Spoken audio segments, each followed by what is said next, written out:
Because the most important is the tenor of our letter. This, we can say, We are despite not of your, issuing a letter because this, nobody moved yeah, to issue a letter. because there is some, despite your letter, we are inviting you to the next hearing. We can see it that way.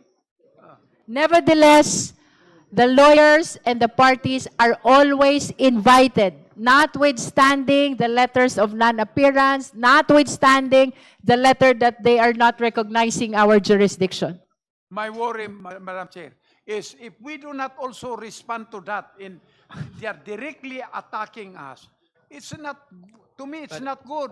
Why can we not just say, despite your accusation, we are respectfully inviting you to the next Madam Chair. proceedings. Madam Chair. Vice Chair Dumogan, we take note of your manifestation, but this issue has been ruled upon. Now I proceed to the next matter for our today's Madam hearing. Chair. That Madam is Chair. the action. Is it about the letter? Madam Chair, Wait, since Honorable Marcoleta, is it about the letter? Because the same has been ruled upon. ma'am, since the due process has been mentioned several times in today's hearing, I have something to say about it. Is it Due about the process. letter? Somehow somewhat related to there, but not confined to the letter. Let's not be confined to there. We're talking about due process, madam. All right, you're If I may be recognized. allowed, just For two the points. guidance of the members, our colleague is a non-member. Nonetheless, he is allowed to manifest. You may proceed. Thank you, Madam. I respectfully rise for a brief manifestation for the record, Madam Chair. During the last hearing, I was advised by the Honorable Chair to peruse the rules because I raised the terminology sufficiency in grounds, which was mentioned, I think, 16 times by the Honorable Chair. And I have gone over the rules very diligently.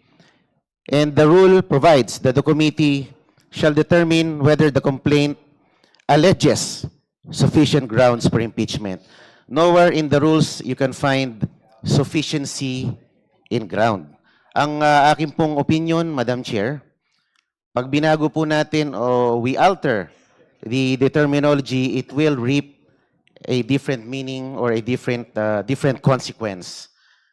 When we say we're just determining alleged sufficient grounds, we are just testing the allegations. Pag sinabi nating sufficiency in grounds, we seem to be weighing the evidence.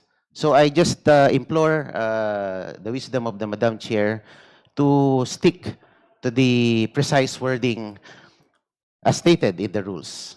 Yun lang, that's my number one point, ma'am. And You have other manifestations? yes, ma'am. You may proceed.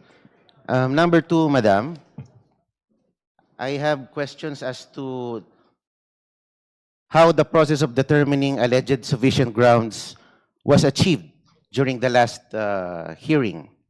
How did we arrive at the determination?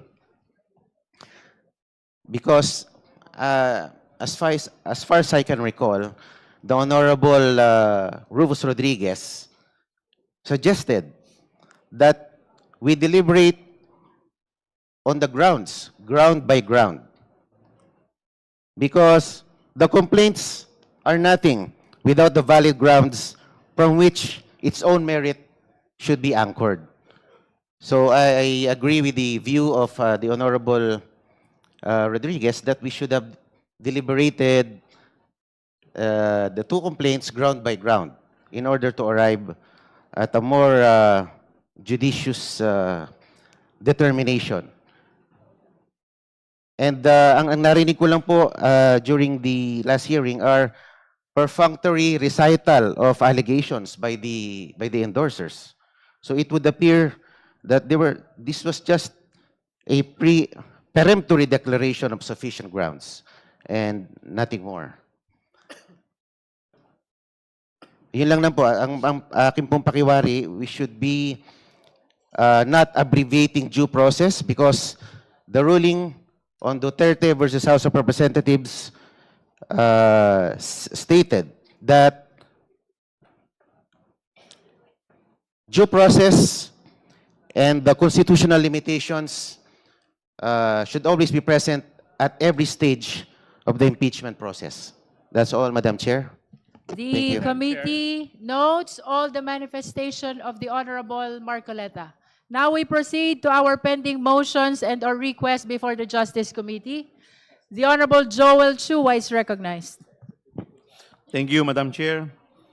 Madam Chair, the committee has received a letter dated March 5, 2026 on even date from Honorable Chel Jokno, where he moved that subpoena duces tecum be issued for the following. Number one, duly certified copies of all the records of the NBI's investigation into the threats made by Vice President Sara Duterte against President Ferdinand Bongbong Romualdez Marcos Jr., First Lady Luis Lisa Cacho Araneta Marcos, former Speaker of the House, Ferdinand Martin Gomez Romualdez Sr., and certified true copies of all documents and photographs gathered in the course of the above-mentioned investigation. And number two, duly certified true copies of the Statement of Assets and Liabilities and Net Worth of Vice President Sara Zimmerman Duterte for the years 2022 to 2025 inclusive, 2007 to 2013 inclusive, and 2016 to 2022 inclusive. Madam Chair, considering that the requested documents are relevant and material to the impeachment proceeding, I so move that subpoena duces tecum be issued pursuant to the letter dated March 5, 2026. So move, Madam Chair.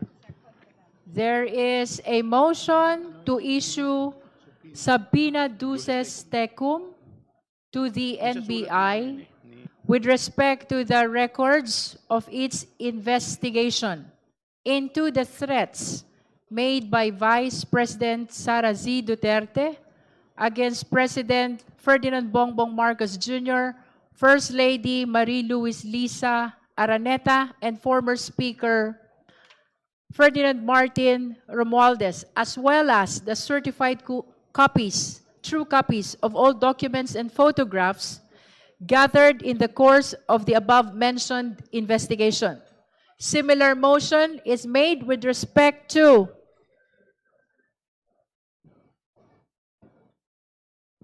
the certified true copies of the Statement of Assets and Liabilities and Net Worth, that is SALN, of Vice President Sara Zimmerman Duterte for the year 2022 to 2025 inclusive, 2007 to 2013 inclusive, and 2016 to 2022 inclusive.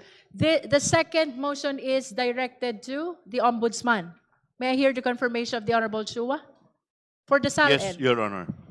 The second subpoena is directed to the Ombudsman. That is with respect to the SALN of the Vice President. Do I hear a second? The same has been seconded. Madam Is Chair. there any objection?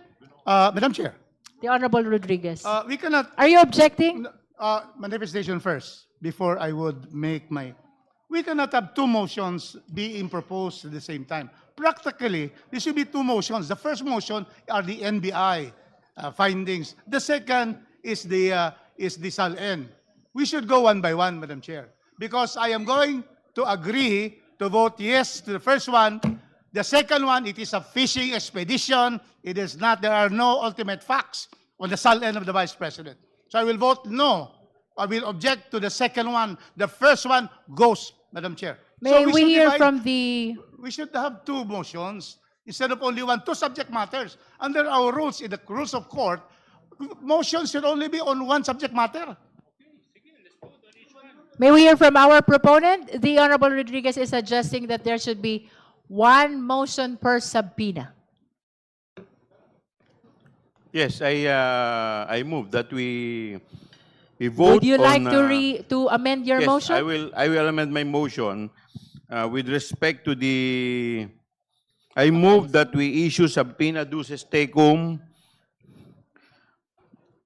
to be issued to the the duly certified copies of all the records of the NBI's investigation into the threat made by the Vice President Sara Duterte against President Ferdinand Bongbong Marcos, and certified true copies of all documents and photographs gathered in the course of the above-mentioned investigation. And so move, Madam Chair. There is a motion to issue a subpoena to the National Bureau of Investigation with respect to the records of investigation of threats made by the Vice President to the President, to First Lady, and to the former Speaker. Do I hear a second? The same has been seconded. Is there any objection? Hearing none, the motion is approved. The committee secretary is directed to issue the necessary subpoena. The Honorable Chua. Madam Chair, with respect to the second subpoena, I move that we issue subpoena duces tecum to the Office of the Ombudsman for the issuance of the duly certified true copies of the Statement of Assets and Liabilities and Net Worths of the Vice President Sara Zimmerman Duterte for the years 2022 to 2025 inclusive, 2007 to 2013 inclusive, and 2016 to 2022 inclusive. So move, Madam Chair. There is a motion for issuance of subpoena to the Ombudsman with respect to the salin of the Vice President from 2022 to 2025, 2007 to 2013, 2016 to 2022. The same has been seconded. Is there any objection? Madam Chair.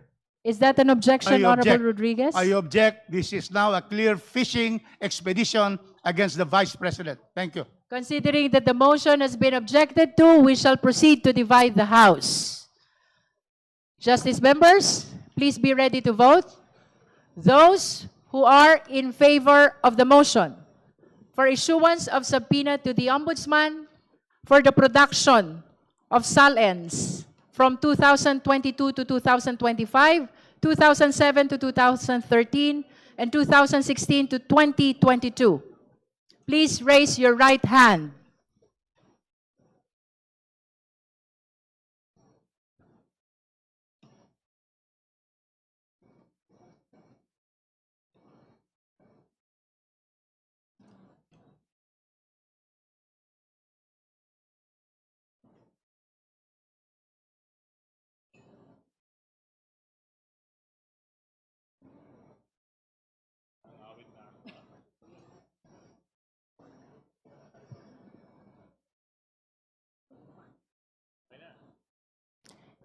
You may now put down your hands. Those who are not in favor of the motion, please raise your right hand.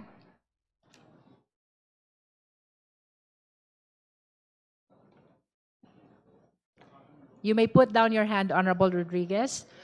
Those who abstain, please raise your right hand. That concludes the voting. Secretariat, the result, please.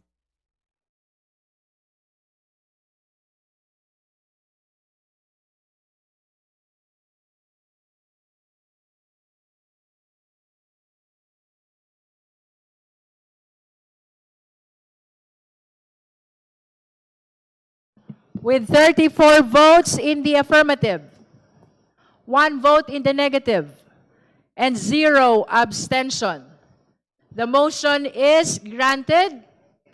The committee is directed to issue subpoena duces tecum to the Ombudsman for the production of the salin of the Vice President corresponding to the period of 2022 to 2025, 2007 to 2013, and 2016 to 2022. So ordered.